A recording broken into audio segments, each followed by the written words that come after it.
wabarakatuh. Ya, alhamdulillah pada pagi hari ini kita bisa melanjutkan pembelajaran kita seperti biasanya. Sebelum kita memasuki pembelajaran pada hari ini, marilah kita sama-sama baca surah Al-Fatihah yang dipimpin oleh salah seorang siswa. Siapa namanya? Pak. Ya. Sebelum memulai pembelajaran kita kali ini, marilah kita sama-sama membaca surah Al-Fatihah. Bismillahirrahmanirrahim. Alhamdulillahi rabbil alamin. Ar-Rahmanir Rahim. Maliki yaumiddin. Iyyaka na'budu wa iyyaka nasta'in. Ihdinas siratal mustaqim. Siratal ladzina an'amta 'alaihim ghairil maghdubi 'alaihim waladdallin. Ya, semoga dengan pembacaan doa tadi pembelajaran kita hari ini berjalan dengan lancar dan diberkahi oleh Allah Subhanahu wa taala. Amin. Ya, sebelum kita masuki materi hari ini, Bapak ingin bertanya kepada kalian semua, apakah masih ingat materi yang minggu lalu tentang apa? Ingat Pak. Ya, tentang apa? Tentang pembacaan dan lam dan ro, Pak. Ya, nah, jadi minggu ini kita akan menyambung dengan bahasan makanan yang halal dan baik. Nah, silahkan buka bukunya, materi makanan yang halal dan baik. Nah, baik. Sebelumnya, Bapak ingin menanya kepada kalian, pernahlah mendengar ungkapan yang berbunyi kamu adalah yang kamu makan? Pernah? Pernah, Pak, pernah. Nah, ya pernah berarti. Nah, jadi ungkapan yang tadi itu, ungkapan yang berbunyi kamu adalah yang kamu makan itu, ungkapan itu tentunya bukanlah sekedar ungkapan yang tidak bermakna. Nah, jadi ada kandungan atau fatwa yang mulia dari ungkapan ini. Ungkapan yang tadi, beraneka makanan yang kita konsumsi sesungguhnya akan membentuk karakter dan kebiasaan kita. Hal ini secara sepintas nampak tidak masuk akal, namun ketika tidak mau berpikir lebih dalam bisa jadi hal ini dapat kita rasakan. Nah, contohnya aja lah, seperti kita terkadang melihat di sekitar kita ada seseorang yang mengonsumsi alkohol.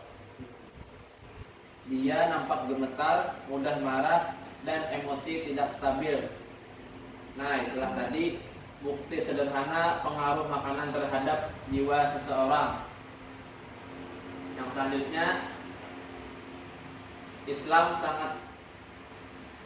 sangat mudah terhadap segala hal. Sampai untuk urusan makanan pun kaum muslimin diatur sedemikian rupa supaya apa? Supaya manusia terhindar dari segala hal yang dapat merugikan dirinya. Nah, jadi maka dari itu kita sebagai seorang muslim, kita harus mengajinya, mengkajinya, memahaminya, menghayati dan mengamalkan setiap ajaran yang disampaikan oleh Allah Subhanahu wa taala dan Nabi Muhammad SAW.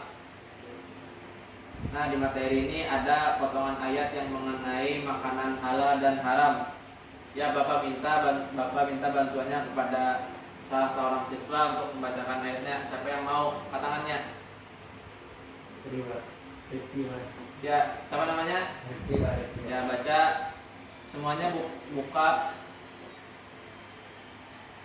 halaman, buka Quran surah Al-Baqarah ayat 168 sampai 169. Ya, baca Rifki. Mulai kita langsung. Ya, langsung. A'udzu billahi minasy syaithanir rajim. Bismillahirrahmanirrahim. Ya ayyuhan nasu kulu mimma fil ardi halalan thayyiban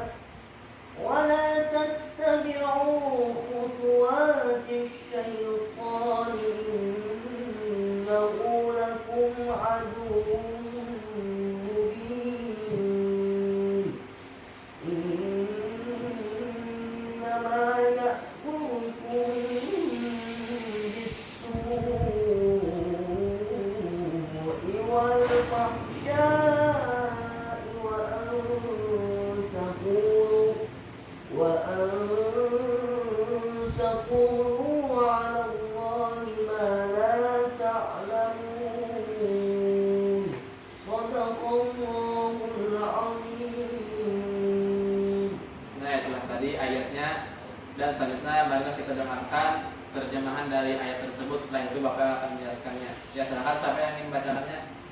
Ya, bacakan terjemahannya. Artinya, wahai manusia, makanlah dari makanan yang halal dan baik yang terdapat di bumi, dan janganlah kamu mengikuti langkah-langkah setan.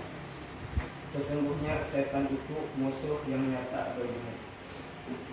Sesungguhnya setan itu hanya menyuruh kamu agar berbuat jahat dan keji, dan mengatakan apa yang tidak kamu ketahui tentang Allah.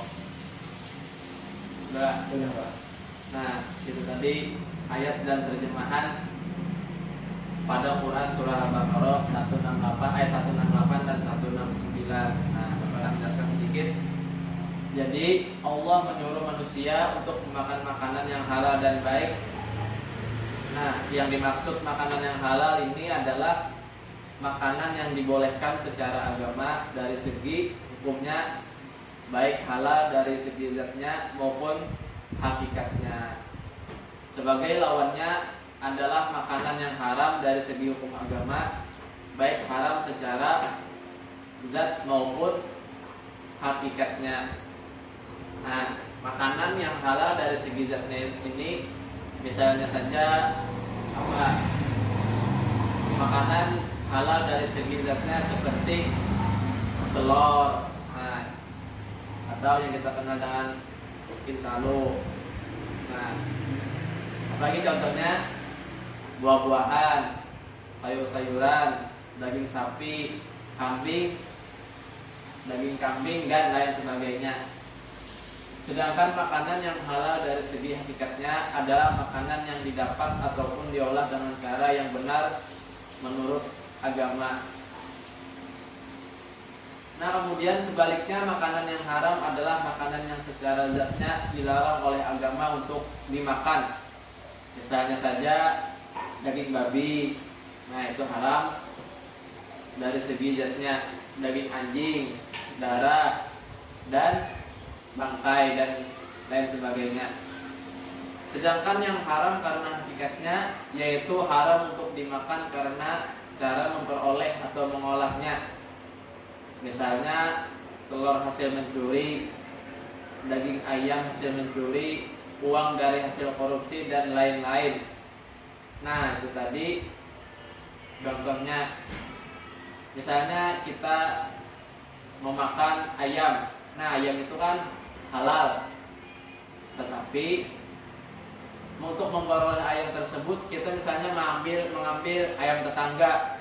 Nah, maka itu haram dari segi hakikatnya. Nah, maka itu diharamkan. Misalnya telur hasil mencuri, daging ayam hasil mencuri. Nah, telur, daging ayam itu halal zatnya, namun karena cara mendapatkannya dilarang agama, maka menjadi haram untuk dimakan. Nah, jadi misalnya kita ada telur dari rumah tetangga misalnya kan, kita ambil. Nah, itu telurnya halal, cuman karena cara mendapatkannya dilarang agama, maka menjadi haram untuk dimakan. Demikian juga untuk makanan yang lain. Adapun makanan yang baik dapat dipertimbangkan dengan akal dan ukurannya adalah kesehatan. Nah, artinya makanan yang baik itu adalah yang berguna dan tidak bersifat kondisional. Tergantung juga situasi dan kondisi manusia itu sendiri. Misalnya aja lah, daging kambing baik untuk penderita darah rendah, namun tidak baik untuk penderita darah tinggi. Nah, dan di sisi lain makanan tersebut juga harus diolah dengan benar dan dibuat sesuai dengan yang memakannya. Nah, jadi dalam Quran surah Al-Baqarah ayat 169 tadi Allah menegaskan bahwa setan itu selalu menyuruh manusia untuk melakukan kejahatan dan perbuatan keji serta yang mungkar. Nah, jadi setan itu tidak suka melihat manusia ini melakukan perbuatan yang bagus ya. Jadi kita disukai setan itu berperilaku yang misalnya yang jahat, yang keji, misalnya yang mungkar. Setan tidak rela bila seseorang itu beriman kepada Allah dan menaati segala perintah serta menjauhi larangannya. Nah, kemudian juga setan itu tidak suka kalau manusia itu beriman kepada Allah, dan tidak suka apabila manusia itu mentaati segala perintah Allah Subhanahu wa taala. Kemudian setan selalu membujuk manusia ingkar kepada Allah Subhanahu wa taala. Nah, kemudian ayat ini berkaitan erat dengan ayat sebelumnya, yaitu ayat 168 tadi, yang mana manusia dibujuk dalam hal makanan. Nah, artinya manusia dibujuk supaya mengerjakan yang jahat dari segi makanan, baik cara mendapatkan maupun cara memakannya. Nah, setan itu paling suka kalau manusia itu melihat manusia yang mengambil makanan orang lain. Semua terlihat enak agar manusia terperangkap dalam perangkap setan yang menjerumuskan. Nah, itu tadi penjelasan ayat dari surah Al-Baqarah ayat 168 dan 169 yang membahas tentang makanan halal dan yang haram. Nah, itulah tadi sedikit penjelasan dari Bapak mengenai makanan halal dan haram. Sampai sini pahamlah dulu. Jadi alhamdulillah. Sudah paham saudara? Ini Pak. Ada yang ingin ditanyakan lah? Cukup Pak. Kalau tidak ada yang ingin ditanyakan, Bapak ingin menanyakan kepada kalian semua. Siapa yang dapat, angkat tangannya. Ini Pak. Langsung saja. Jadi Bapak yang bertanya, tolong sebutkan apa aja makanan yang haram. Angkat tangannya. Pak. Ya, silakan sebutkan. Makanan yang haram itu Pak. Ya, Seperti bangkai Pak. ya. Bagi Daging babi. ya. Coba. Itu aja kan? Itu aja Pak. Ya, dari siapa namanya nih?